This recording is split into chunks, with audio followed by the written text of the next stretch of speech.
విష్ణుం శశివర్ణం చతుర్భుజం ప్రసన్నవదనం ఛాయేత్ సర్వవిఘ్నోపశాంతయేత్. గురుర్బ్రహ్మా గురుర్విష్ణుః గురుర్దేవో మహేశ్వరः గురుః సాక్షాత్ పరబ్రహ్మ తస్మై శ్రీగురవే నమః. వ్యాసాయ విష్ణురూపాయ వ్యాసరూపాయ విష్ణవే నమో వై బ్రహ్మనిధయే వాసిష్ఠాయ నమో నమః. పూజంతం రామ రామేతి మధురం మధురాక్షరం ఆరుహ్య కవితా శాఖాం వందే వాల్మీకి కోకిలం. శృతిస్మృతిపురాణానాం ఆలయం కరుణాలయం నమామి భగవత్పాదం శంకరం లోకశంకరం. వాగర్ధావివ సంపృక్తౌ వాగర్ధ ప్రతిపత్తయే జగతః పితరౌ వందే పార్వతీ పరమేశ్వరౌ. సూక్తిం సమగ్రయతున స్వయమేవ లక్ష్మీః శ్రీరంగరాజమహిషీ మధురైః కటాక్షైః. వైదగ్ధ్యవర్ణగుణగుంభనగౌరవైర్యాం కండూలకర్ణకుహరాः కవయోధయంతి. హైమోర్ధ్వపుండ్రమజహన్మకుటం సునాసం మందస్మితం మకరకుండలచారుగండం. బింబాధరం బహుళదీర్ఘకృపాకటాక్షం శ్రీవేంకటేశముఖమాత్మనిసన్నిధత్తాం. మనోజవం మరుతతుల్యవేగం జితేంద్రియం బుద్ధిమతాం వరిష్టం. వాతాత్మజం వరదయూథముఖ్యం శ్రీరామదూతం శిరసా నమామి. ఆపదామపహర్తారం దాతారం సర్వసంపదాం లోకాభిరామం శ్రీరామం భూయో భూయో నమామ్యహం. శ్రీరామచంద్రం శ్రితపారిజాతం సీతాముఖాంబోరుహచంచరీకః. సమస్తకల్యాణగుణాభిరామः నిరంతరం మంగళమాతనోతు. సింధూరారుణవిగ్రహాం ప్రణయనాం మాణిక్యమౌళిస్ఫురత్తారానాయకశేఖరాం స్మితముఖీం ఆపీనవక్షోరుహాం. పాణిభ్యాం అళిపూర్ణరత్నచషకం రక్తోత్పలం బిభ్రతీం సౌమ్యాం రత్నఘటస్థరక్తచరణాం ధ్యాయేత్ పరేదంబికాం. జయతు జయతు దేవో దేవకీనందనోయం జయతు జయతు కృష్ణో వృష్ణివంశప్రదీపః. జయతు జయతు మేఘశ్యామలకోమలాంగో జయతు జయతు పృథ్వీభరనాశో ముకుందః. నారాయణం నమస్కృత్య నరం చైవ నరోత్తమం దేవీం సరస్వతీం వ్యాసం తతో జయముదీరయేత్. హరి ఓం. పరమేశ్వర స్వరూపమైన సభకి నమస్కారం. పూర్వం మణినాగము అని ఒక నాగం, చాలా పెద్ద పాము. ఆ పాముకి ఒక లక్షణం ఉండేది, అది నమ్మింది శివుణ్ణి. దానికి ఇదే భయం, గరుత్మంతుడు కొట్టుకుపోతాడని. ఎందుకంటే మనం చూడండి, మంచి పచ్చడి వంకాయలు వచ్చాయి మార్కెట్లోకి, చాలా పెద్ద పెద్ద ఆకుపచ్చ వంకాయ, ఒక్క కన్నం లేదు అన్నారు అనుకోండి, ఓ ఎన్నాళ్ళైందో పచ్చిపోయి తెచ్చేయండి 4 కిలోలు పెరుగు పచ్చడికి వాటికి ఉంటాయి, ఫ్రిడ్జ్ లో పడేద్దాం అని అందరూ వెళ్ళిపోయి ఆ కొట్టు మీద పడిపోతారు. అలా బాగా చక్క అలాంటి పాములంటే అవి ఎక్కడున్నాయో అని ఆలోచించి మరీ పెడతాడు గరుత్మంతుడు. అందుకని ఆ మణినాగం ఏం చేసేదంటే, బయటికి వస్తూ ఉంటే పుట్టలోంచి శివ శివ శివ శివ శివ శివ శివ శివ అంటూ వచ్చేది. అది శివనామం చెప్తూ తిరిగి శివనామం చెప్తూ ఆహారం తీసుకుని శివనామం చెప్తూ పుట్టలోకి వెళ్ళిపోయేది. అది ఒక రోజున శివనామం చెప్తూ వెళ్ళిపోతోంది. వెళ్ళిపోతుంటే చూశాడు గరుత్మంతుడు. చూసి దొరికిందిరా అందని కొట్టబోయాడు. అది నిర్భయంగా పాకుతూ శివ శివ శివ శివ అంటూ వెళ్ళిపోతాడు. పరమేశ్వరుడు, ఆయనకి తెలియదే ఉండండి, ఆయన సర్వజ్ఞ, ఆయనకు అన్నీ తెలిసి ఎక్కడేం జరుగుతుందో. ఎప్పుడూ నా పేరు చెప్పే అలవాటు ఉన్నటువంటి మణినాగాన్ని గరుత్మంతుడు కొట్టబోతున్నాడు. ఆయన వెంటనే నందీశ్వరుణ్ణి పిలిచి అన్నాడు, వెళ్ళి రక్షించన్నాడు. నంది ఒకడు శివుడు ఒకడు కాడు, అందుకే వీళ్ళ మధ్యలోకి వెళ్ళాం. వెంటనే నంది, నేను వెళ్లి గరుత్మంతుడిని చెనకితే బాగుండదు, శివకేశవులు రెండుగా కనపడే ఒకరు. శ్రీ మహావిష్ణువుకి చెప్తే ఆయన వాహనం కాబట్టి ఏమిటయా ఈ పని అంటారు. మేమిద్దరం ఈక్వల్స్, నేను ఈయన వాహనాన్ని ఆయన వాహనం కాబట్టి బొత్తిగా ఏమైనా నువ్వు మాట చెప్పపోయావా అంటాడేమో, రేపు పొద్దున వాళ్ళ ఓనర్ గారికి చెప్పేస్తే గొడవ వదిలిపోతుంది. అందుకని చెప్పి ఆయన వెళ్ళి విష్ణువుకి చెప్పాడు. శివాజ్ఞ, మణినాగాన్ని రక్షించమంటున్నారు. గరుత్మంతుడు తరుగుతున్నాడు. ఆయన వెంటనే గరుత్మంతుడిని పిలిచి వెనక్కిరా. కోపంతో తరుగుతున్నాడు కదండి, ఇది నా ఆహారం, ఆహారాన్ని దూరం చేయకూడదు అంటూ తరిమేడు. ఆహా, నేను పిలిచినా రామే, నీ శక్తి క్షీణించుగాక అన్నారు విష్ణువు. పడిపోయిన కింద గరుత్మంతుడు. మణినాగం నిర్భయంగా శివ శివ శివ శివ అంటూ వెళ్ళి దాని ఆహారం అని తీసుకుని ఆయన పక్క నుంచి వెళ్ళిపోయి పుట్టలోకి వెళ్ళిపోయింది. అప్పుడు ఆయన ఆలోచించాడు, అరేరే, నేను ఇలా అయిపోవడానికి కారణం ఈ మణినాగాన్ని తరిమాను. శ్రీ మహావిష్ణువు కబురు చేశారు, నేను వినలేదన్నప్పుడు క్షమార్పణ చెప్పి ప్రార్థన చేశాడు. విష్ణువు శక్తినిచ్చారు.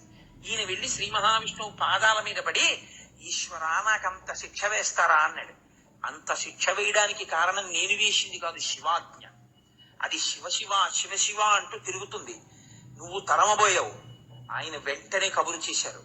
కాబట్టి నందీశ్వరుడు వచ్చాడు. నీ శక్తి అందుకు తీసేశారు.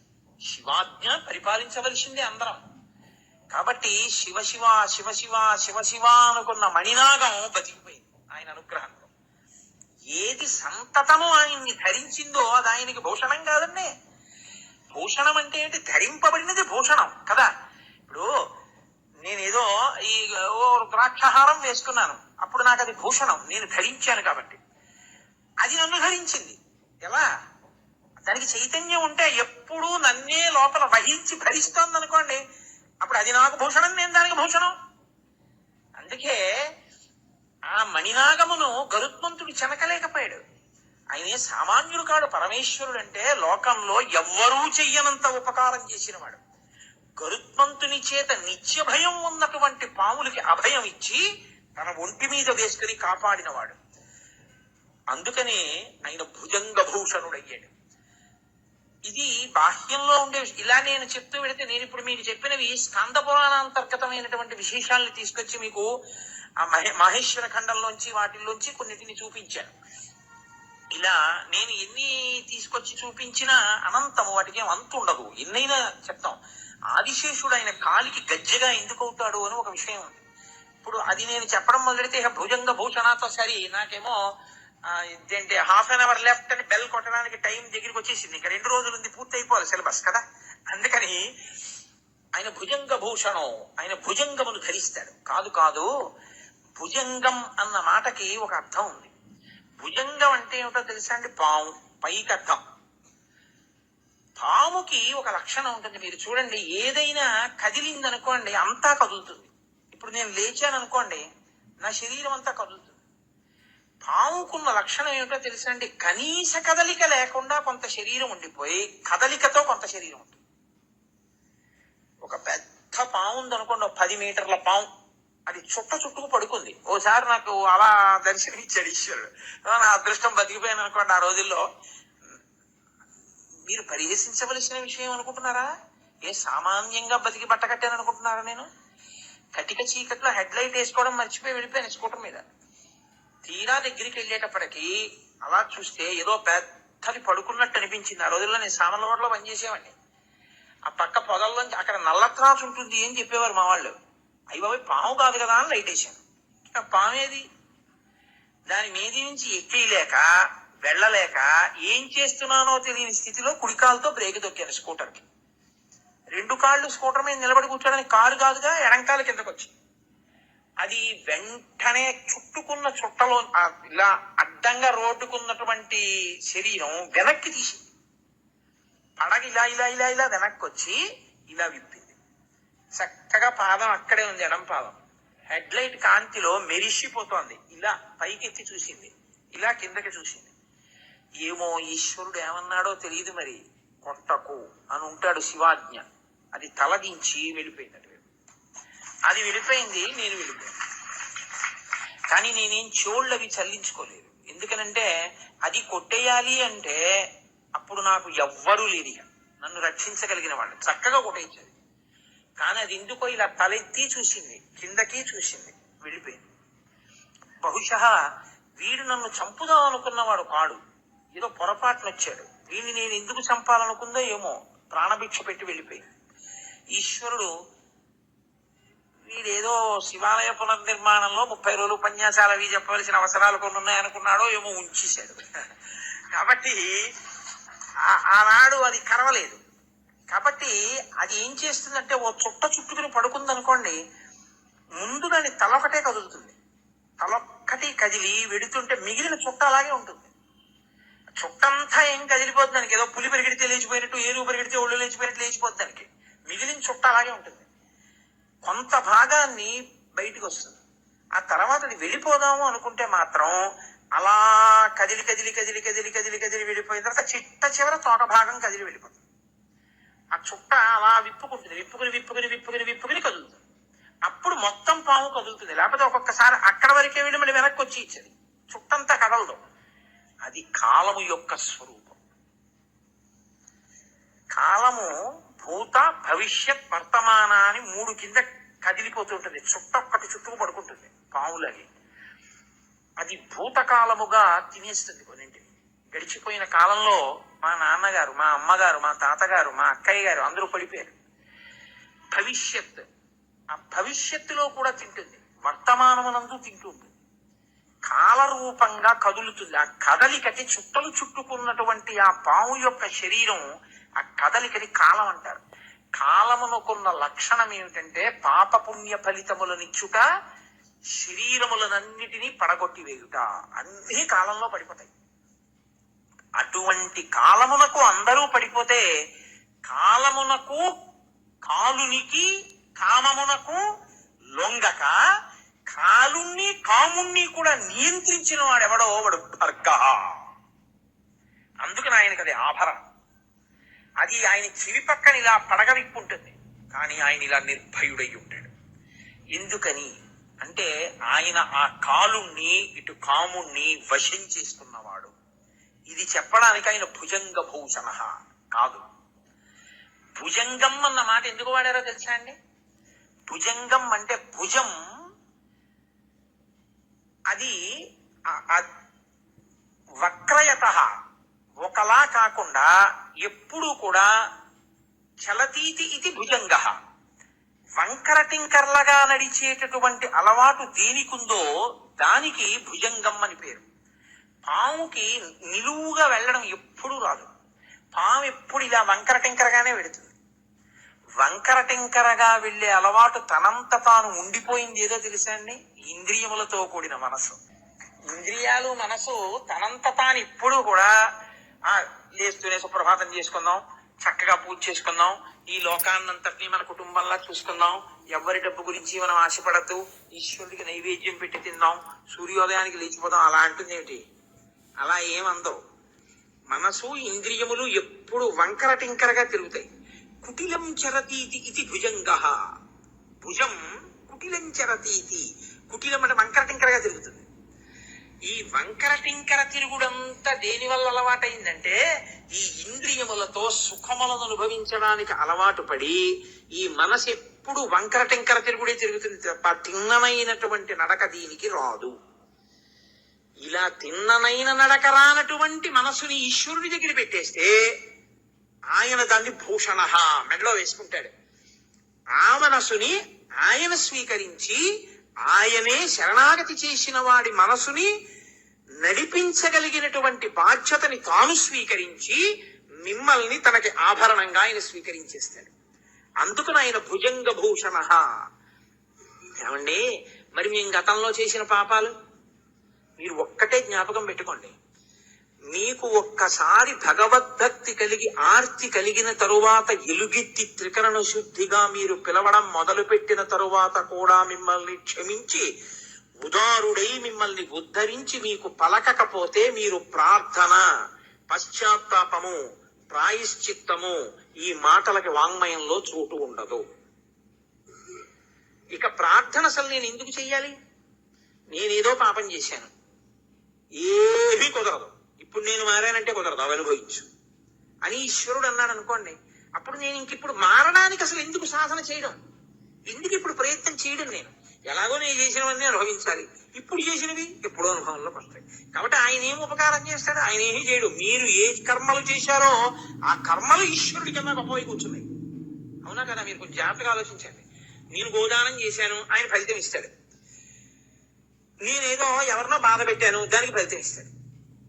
నేను బాధ పెట్టినటువంటి పాపాన్ని తీయలేడు, నేను గోదానం చేసిన పుణ్యాన్ని ఆయన తీసేయలేడు. ఇప్పుడు కర్మ గొప్పదా, ఈశ్వరుడు గొప్పవాడా? కర్మ గొప్పది.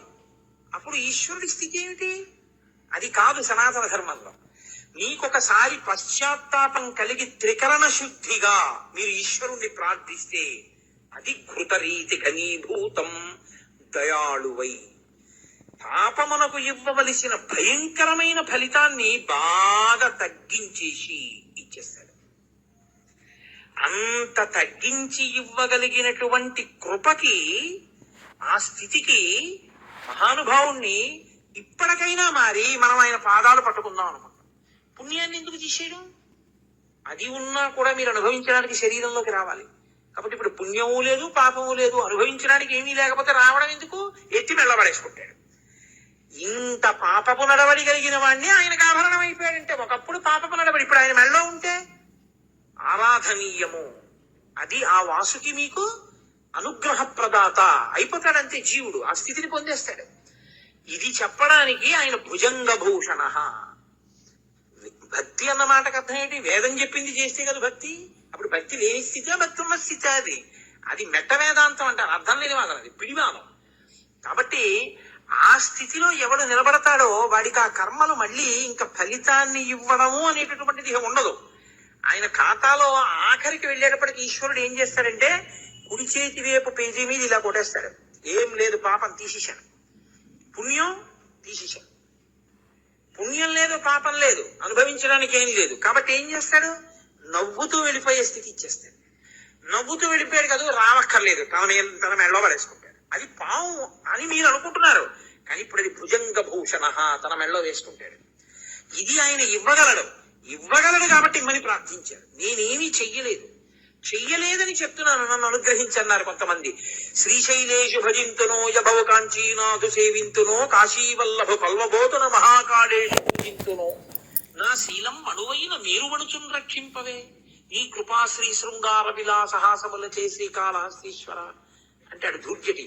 కాబట్టి భుజంగభూషణ అంటే కుటిలముగా వంకర టింకర్లగా తిరిగేటటువంటి అలవాటు ఉండిపోయినటువంటి స్థితి నుంచి ఉద్ధరించగలిగిన వాడు. అంటే మనసు కోర్కెతో వెంపర్లాడకుండా చేయగలిగినటువంటి స్థితి ఉన్నవాడు. అయితే మీరు నాతో ఒక మాట అనొచ్చు, అయితే ఏమండి భాగవత సప్తాహం చేద్దామని ఉంది, ఆ కోరిక కూడా మాకు పుట్టకూడదా? మరి అది కూడా కోరికేగా, మరి ఆ కోరిక తీర్చుకుంటే మళ్ళీ ఇంకోసారి సప్తాహం చేద్దాం అనిపిస్తే తప్పేమో. మీరు ఎప్పుడూ ఒకటి గుర్తుపెట్టుకోండి, వెంకటేశ్వర స్వామి వారి ముందు నిలబడి ఇద్దరు నమస్కారం చేశారు. ఒక ఆయన అన్నాడు, ఈశ్వర నా కొడుక్కి మంచి ఉద్యోగం వచ్చేటట్టు చూడు. ఇప్పుడు ఆయన కామిత భక్తుడు, ఆయనకి కామ్యముతో నమస్కరించినాడు. ఇంకొక ఆయన అన్నాడు, ఈశ్వర మా ఊళ్ళో వెంకటేశ్వర వైభవం చేద్దాం అనుకుంటున్నాం, నిర్విఘ్నంగా వెంకటేశ్వర వైభవం యొక్క ప్రయోజనం అందరికీ అందేటట్లుగా చూడు అన్నాడు.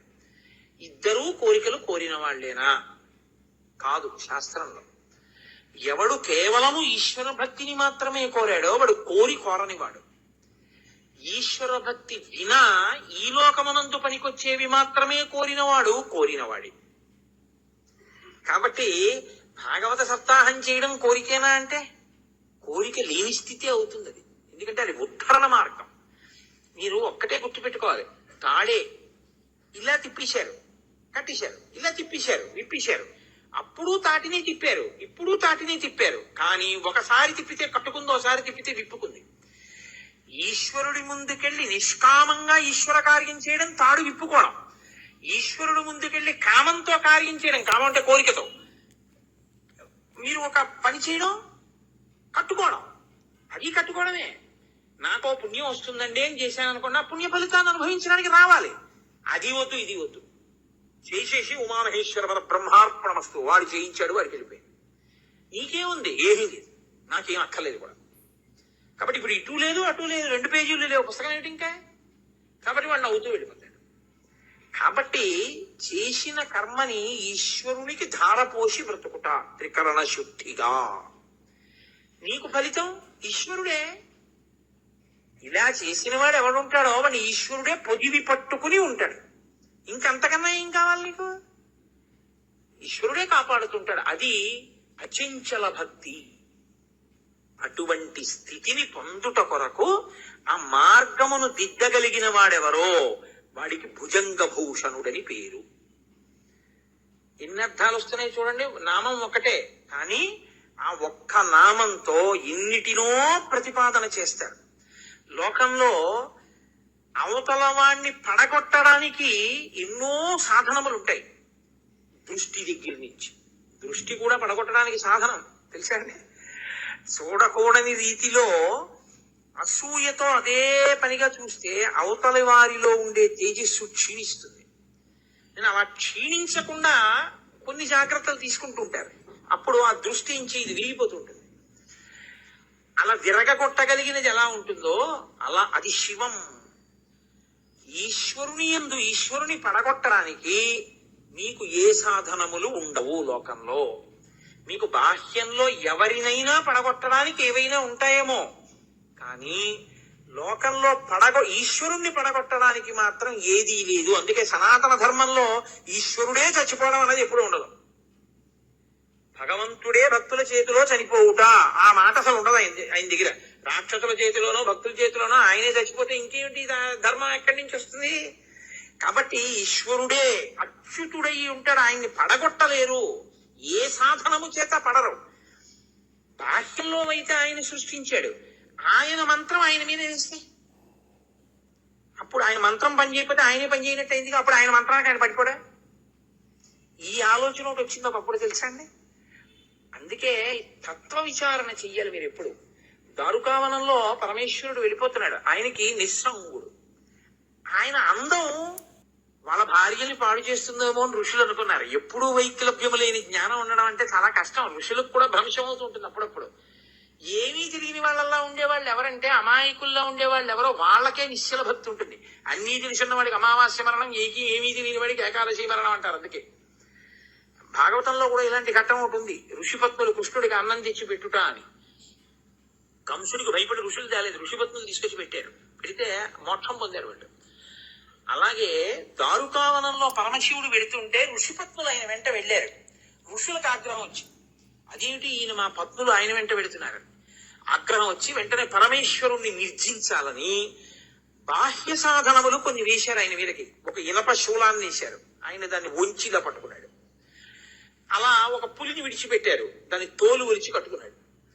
ఆఖరణ వాళ్ళు ఏం చేశారంటే, ఆయన మంత్రములతో సృజించినవి ఆయన రూపములే కాబట్టి ఆయన్ని పడగొట్టకపోతే ఆయనే పని చేయనట్టు అవుతుంది. కాబట్టి అది వేసేస్తామని ఒక ఆభిచారిక హోమం చేసి అందులోంచి ఒక పావుని సృష్టించి ఆయన మీదకి విడిచిపెట్టారు. ఆయన పావు దగ్గరికి వస్తుంటే దాన్ని తీసి ఇలా పట్టుకుని అలా మెడలో పడేసుకుంటే అలా కూర్చున్నది. ఎన్ని పావులు అనుకుంటున్నారు? ఒక్క పావు కథ అనుకుంటున్నారా? ఆయన మెడలో ఉన్న పావులన్నీ కథలు మొదలు పెడితే పావులు ఎన్నున్నాయో అన్ని కథలవుతాయి. కాబట్టి భుజంగ భూషణ అంటే అదే అయిపోయే నామం కాదు అది. ఆ భుజంగ భూషణ తత్వము ఎంత వెళ్ళిపోతుందో, ఎంత దూరం వెళ్ళిపోతుందో. కాబట్టి నన్ను నిర్జించగలిగినవి, నన్ను పడగొట్టగలిగినవి ఎక్కడా ఏవి ఈ లోకంలో లేవు. మీరు మీ ఉద్ధరణకి వాడుకోవాలి తప్ప నన్ను పడగొట్టడానికి పనికొచ్చేవన్నవి ఎక్కడా ఏ సాధనమునందు లేదు.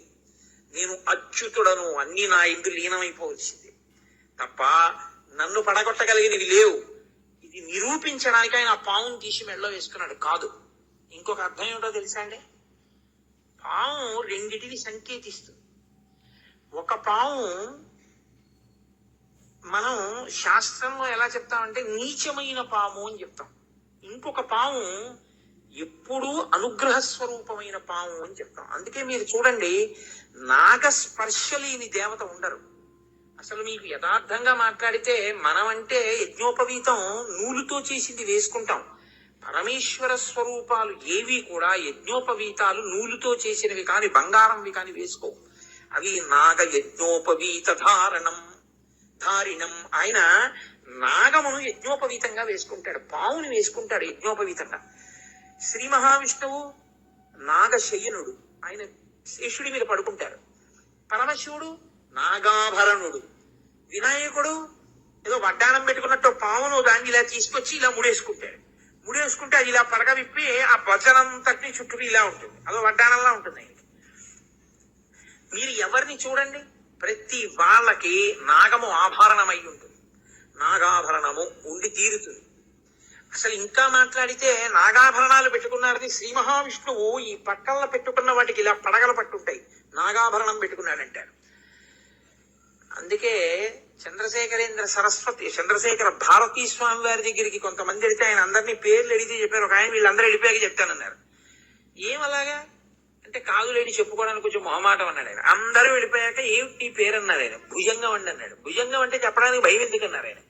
భుజంగం అంటే పావు కదండి, సిగ్గేసి చెప్పలేదన్నాడు. అంటే ఆయన అన్నారు, చంద్రశేఖర భారతీ స్వామి వారు, మీ నాన్నగారు అమ్మగారు చాలా దూరదృష్టి ఉన్నవారు. లోకంలో అన్నిటికన్నా తక్కువ విలువ ఉన్న దాన్ని అలా పడేస్తారు. బాగా విలువైన దాన్ని బీరువాలో పెట్టి దాచుకుంటారు దొంగలకి దొరకకూడదని. ఇంటికెళ్ళి ఉత్తరీయం తీసి అలా పడేస్తాను, లాల్చీ తీసి ఉతకడానికి పడేస్తాను. మెళ్ళో రుద్రాక్షమాల మాత్రం జాగ్రత్తగా పెట్టుకుంటాను. అలాగే భుజంగం పాము విష్ణువుకి శయనం, ఆయనకి ఆభరణం. కాబట్టి నిన్ను ఎవరో ఒకరు చూడటం కాదు, శివకేశవులు ఇద్దరు కూడా జాగ్రత్తగా చూస్తారు. అందుకని మీ వాళ్ళు నీకు భుజంగం పేరెడితే చెప్పడానికి మొహమాటపడతానటో, నీకన్నా గొప్ప పేరు ఎవరికి ఉందన్నారు ఆయన. నువ్వు చూసే దృష్టికోణంలో ఉంటుంది భక్తి అన్నది. కాబట్టి ఒక పాము ఎప్పుడూ పాడు చేస్తూ ఉంటుంది. ఏది ఆ పాము అంటే దేవతలలోనే ఉండేటటువంటి దేవతా స్వరూపం రోహిణీ శక్తి అంటారు. ఆవిడేం చేస్తుందంటే మనం తిన్నటువంటి ఆహారంలో అత్యంత సూక్ష్మతమైనటువంటి దాన్ని చాలా తక్కువ అంత శక్తివంతంగా మార్చి శరీరంలో తేజస్సుగా తయారు చేస్తుంది. అధోముఖంగా పాడు చేసే పాము అన్న దానికి అర్థం ఏమిటో తెలుసా అండి? ఆ పాము అది తల ముందు లోపలికి పెట్టి పుట్టలోకి వెళ్ళిపోయే పాము అనమాట. అది ఏం చేస్తుందంటే ఆ తేజస్సుని లౌకికమైనటువంటి స్త్రీ పురుష సంబంధమైన కామము కల్పించి విశేష కామము వలన అర్థం లేకుండా శరీరంలో ఉన్న తేజస్సు నిరంతరం క్షయమైపోయేటట్టుగా చేస్తుంది. దాని వలన తేజోహీనుడై ప్రాణశక్తి గ్రసించబడి ఓజోశక్తి పెరగక జ్ఞాపక శక్తి ఉండక విషయాలని ధారణ చెయ్యలేక ఆసన శుద్ధితో కూర్చోలేక ఈశ్వరుడు యందు జ్ఞాననేత్రము తెరవలేక ధ్యాన శక్తి నశించిపోతూ ఉంటుంది. దాని వలన ఈశ్వరుణ్ణి చేరలేడు. ఇంకొకటి ఊర్ధ్వముఖ చలనం చేస్తుంది, అది పైకెక్కుతుంది. దాని మంత్ర రహస్యాన్ని బహిరంగ వేదికల మీద చెప్పేది కాదు, అది ఆ కుండ యోగం గురించి. అది ఆ పాము ఓజోశక్తిగా మారుస్తుంది, తేజోశక్తిని ఓజోశక్తిగా మారుస్తుంది. ఆ ఓజస్సుగా మార్చగలిగింది ఈశ్వరుడికి దగ్గర చేసేస్తుంటుంది. కాబట్టి ఇప్పుడు పైకెత్తగలిగిన పాము ఒకటి, పడగొట్టగలిగిన పాము ఒకటి. ఈశ్వరుడు కింద పడిన దాన్ని ఎత్తి పైనేసుకున్నాడు. అంటే పాడైపోతున్న నువ్వు నీ ఇంద్రియములను నువ్వు అదుపు చేసుకోలేకపోతే ఈశ్వరుడు యొక్క పాదములు పట్టుకని ప్రార్థన చేస్తే శ్రీ శర్వాణి నిజంకమందునగుచుంజెన్నొందలంబోదరుండీశా దక్షిణ శక్తి దేహమున తాని పారియుండంగ రాత్రీషుండుత్తమ దేహములందు వెలుగుల్ రంజిల్లగా నొప్పునో కాశీనాథయ సంగవేడదను నా కామ్యార్థముల్ వేట్కతో అని నువ్వు పరమేశ్వరుణ్ణి ప్రార్థన చేస్తే ఆయన ఎత్తి మెడలో వేసుకుంటాడు. మెడలో వేసుకుంటే అప్పుడు నువ్వు సంతోషంగా పైన పడగ విప్పి నిలబడగలుగుతావు. ఈ తేజోశక్తిని ఓజోశక్తిగా మార్చగలిగినటువంటి స్థితిని ఇయ్యగలవాడను నేను అని చెప్పడానికి ఆయన భుజంగ భూషణుడై ఉంటాడు. ఇన్నిటిని చెప్పడం భుజంగ భూషణ అన్న మాట వెనక ఉండేటటువంటి నామం వెనక ఉండేటటువంటి రహస్యం. ఈ భుజంగ భూషణుడైన వాడు సరే అక్కడ వరకు వినండి చాలు, మీరు ప్రాజ్ఞులు, మీకు ఏదో తెలుసు, నేనేదో చెప్తానంతే. కాబట్టి ఆ భుజంగ భూషణుడు రుద్రుడు అన్న మాట చాలా జాగ్రత్తగా మీరు అర్థం చేసుకోవాలి. ఎందుకంటే యజుర్వేదంలో అసలు ఆ అధ్యాయానికి పేరే రుద్రాధ్యాయము. రుద్రాధ్యాయము అని పేరు. ఆ అభిషేక మంత్రాలకి నమ్మక చమకాలు రెండింటినీ కలిపి రుద్రాధ్యాయం అంటారు. రుద్ర అంటే చాలా మంది ఏమనుకుంటారంటే చాలా కోపం ఉన్నవాడు కాదు. రుత్ అన్న మాటకు అర్థం ఏమిటో తెలుసా అండి? ప్రతిబంధకము అని అర్థం. ఓ కమండలంలో నీళ్లు పోసుకుని మీరు ఇలా అభిషేకం చేస్తున్నారు అనుకోండి, ఓ చిగురుటాకు ఉండిపోయి అది కమండల ద్వారం దగ్గర అడ్డుగా పడిపోయింది అనుకోండి, ఇంకా నీళ్లు వెళ్ళవు, అభిషేక ప్రక్రియకి అంతరాయం వస్తుంది. అప్పుడు మీరు ఏం చేయాలంటే నీళ్లు ఇలా అన్నారు అనుకోండి, నీళ్లు వెనక్కెడతాయి, చిగురుటాకు మాత్రం ద్వారానికి అలాగే మూసుకుని ఉంటుంది అంటుకుని. మళ్ళీ మీరు ఇలా అన్నారు అనుకోండి, మళ్ళీ నీళ్లు పడవు. ఇప్పుడు మీరు దాన్ని ఇలా అన్నారు అనుకోండి, నీళ్లు బయటకు వస్తాయి, చిగురుటాకు రాదు. మీరు ఏం చేయాలి? ఆ కమండలం అలా పెట్టి లోపలికి చూసి ఒక్కసారి ఏదో నిర్మాల్యానికి ఉన్న తొడిమి తీసి ఆ తొడిమితో ఇలా అన్నారు అనుకోండి, అది నీటిలోకి వచ్చి తేలుతుంది. ఇప్పుడు ఆ కాడతో ఇలా పట్టుకుని పైకెత్తి ఇలా పక్కన పడేసి ఇప్పుడు అభిషేకం చేశారనుకోండి, ఉండవలసినవి ఉంటాయి, పోవలసింది పోతుంది కాదు. దాన్ని రుత్ అంటారు శాస్త్రంలో. రుత్ అంటే ప్రతిబంధకము, ఈశ్వరుని చేరుటకు అడ్డుపడుట. ఈ చేరడానికి అడ్డుపడేది ఏదో తెలుసా అండి? అధర్మమే. మీ నడవడే అడ్డుపడిపోతుంది, ఈశ్వరుణ్ణి చేరనివ్వదు, ఈశ్వరుడికి దూరం చేసేస్తుంటది. నడిచాను చేస్తున్నానని ఆయన అనుకుంటాడు. ఆయన దేనికి దూరం అయిపోతాడంటే ఈశ్వరుడికి దూరంగా నడుస్తుంటాడు. ఇప్పుడు మీరు చూడండి, కారు రివర్స్ గేర్ వేసినా కూడా 80 కిలోమీటర్స్ స్పీడ్ లో వెళ్తుంది తెలుసా అండి? నేను ఎందుకంటే ఒకప్పుడు ఒక ఊళ్ళో ఓ సందులోకి వెళ్ళబోయి కారులో ఓ సందులోకి వెళ్ళాను. నేను వెళ్ళలేదు, ఆ డ్రైవర్ తీసుకెళ్లాడు. అయినా నాకు తెలీదు, ఆ సందులోకి వెళ్ళిపోయాం. నిర్మానుష్యం ఆ సందు, చక్కటి సిమెంట్ రోడ్డు. అలా అది పక్కన రెండు పక్కల పెద్ద దొడ్లు గడ్డి వాములతో, కాబట్టి ఇళ్ళులో ఎవరు జనం వచ్చే అవకాశం లేదు, గోడే ఉందంతే. బాగా లోపలికి వెళ్ళిపోయి ఇక్కడేనండి బలానా దేవాలయం అంటే వాళ్ళందరూ కాదు, ఆ ముందు సందులోనండి, మళ్ళీ వెనక్కి వెళ్ళిపోయి అలా తిరగండి అన్నారు. అది మళ్ళీ కారు ఇలా తిప్పుకోవడానికి అవకాశం లేదు అక్కడ. అతను ఏం చేశాడంటే ఇంత దూరం కూడా వెనక్కి, నేను అప్పుడే రివర్స్ గేర్ లో ఇంత స్పీడ్ వెళ్ళొచ్చు అనమాట అనుకున్నాను. ఒక 50-60 కిలోమీటర్ల వేగంతో వచ్చేసాడు వెనక్కి. వచ్చేస్తే క్షణంలో వెనక్కి వచ్చి మళ్ళీ తిరిగాడు. అలా వెనక్కి తిరగగలిగినటువంటి శక్తికి, అంత వేగంగా వెనక్కి రాగలగడాన్ని కారు ఎందే నిక్షేపింపబడిన, ముందుకు వెడుతున్నాను అనుకుని రివర్స్ గేర్ వేస్తే వెనక్కి వెళ్ళడం ఎలా ఉంటుందో, నడిచినా వెనక్కి వెళ్ళిపోవడం ఎలా ఉంటుందో, అధర్మమును చేస్తూ నేనేదో చేస్తున్నాను అనుకోవడం అలాగే ఉంటుంది. ఈశ్వరుడికి దూరంగా నడిచి వెళ్ళిపోతుంటారు. దానికి రుత్ అంటారు. ప్రతిబంధకంగా అడ్డుపడిపోయింది అది. ఇప్పుడు ఈ రుత్తుని ఏం చేస్తాడంటే, తాం భక్తానాం ద్రావయతీతి ఇది రుద్రః, తాం భక్తేభ్యో ద్రావయతీతి ఇది రుద్రః.